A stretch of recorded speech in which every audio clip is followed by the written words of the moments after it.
Ngaten iki panjake kaya wis rada ndeyeng. Mergo panggone ndeyeng melu ndeyeng kabeh to. Ya jan ngono.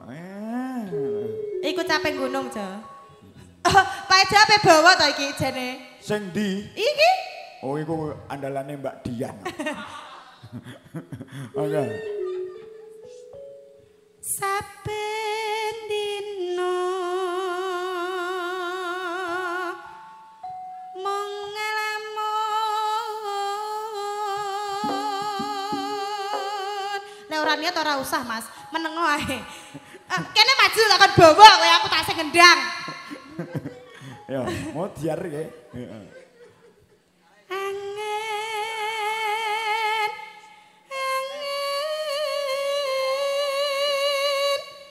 mring wong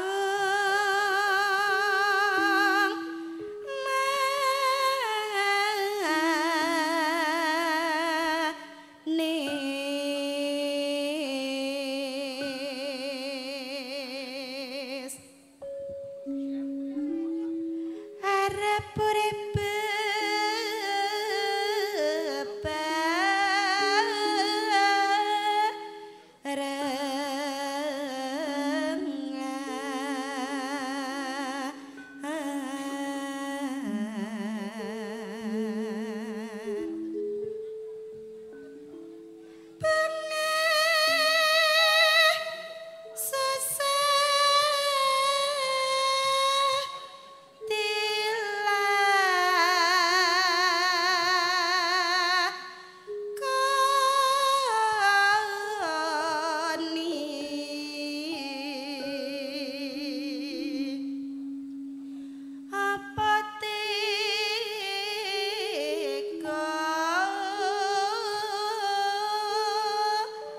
lan pun kakang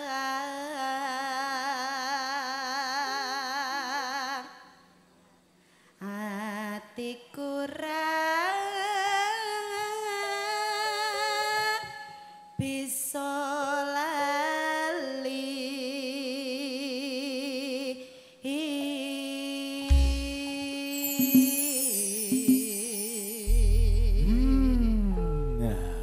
Kapan bisa lali ya, Nduk ya? ora lali ya lah. Monggo Mas. Monggo Mas, Imbangano dadosaken. katresnan. Nggih, imbangano katresnanku. Ica Sri Tanjung sesarengan kalian Sekar Gumelar. Mugi-mugi dadosaken rena ing penggalih kunjuk dumateng sedheripun ingkang tilengan.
Ayu. Injih. Tugas seniman budaya itu Nggih. membudayakan seni wong Ayu ya. Siapa lagi kalau tidak kita? Iya. Iki matur sembah nuwun ingkang ngamuku gati. Bapak sinten mau Mas? Ini Bapak aku kok lali angger duit. Iya. Angger wis lunas iki duitku. Ah iki lho Mas, karek nyarutang kok iki. Retiku Kang Hatta kok ngono ya. Nggih. Kuwale. Iya Iki iya. jane piye to Mas? Aku rada tuwa nduk saiki. Oh wis tuwa tenan to iki. Niki wonten dalam Bapak Ali Amin SPDI. Ono ine yo. SPDI. Sarjana Pendidikan Islam nggih. Apa ya? Iya. Nggih. Sak leting karo aku Alah. IAIN nduk. Apa? IAIN. Apa to? Sembuh apa Kang Hatta? IAIN. Lah kepiye to iki?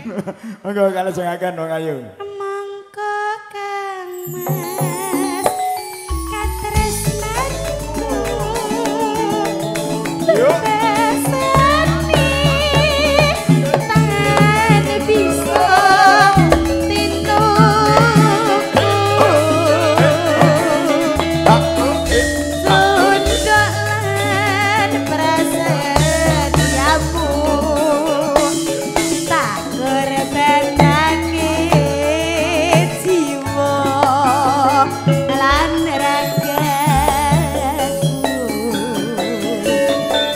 Binarung suarane pradonga mijil saking Sekar Gumelar maring atur panglipur dumateng sedanipun Kang Pilenggan wabil khusus tamu agung berat agung ingkang ngamukanti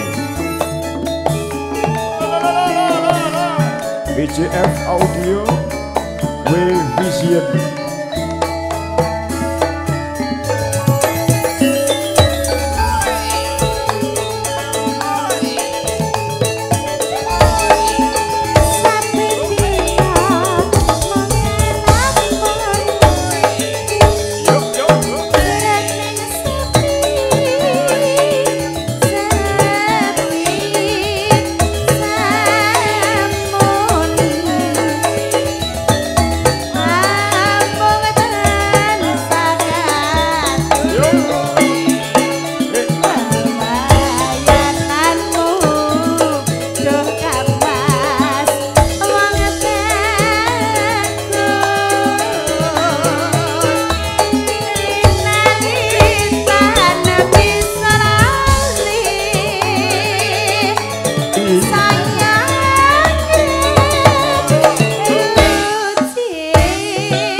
Matur suwun, Biajen.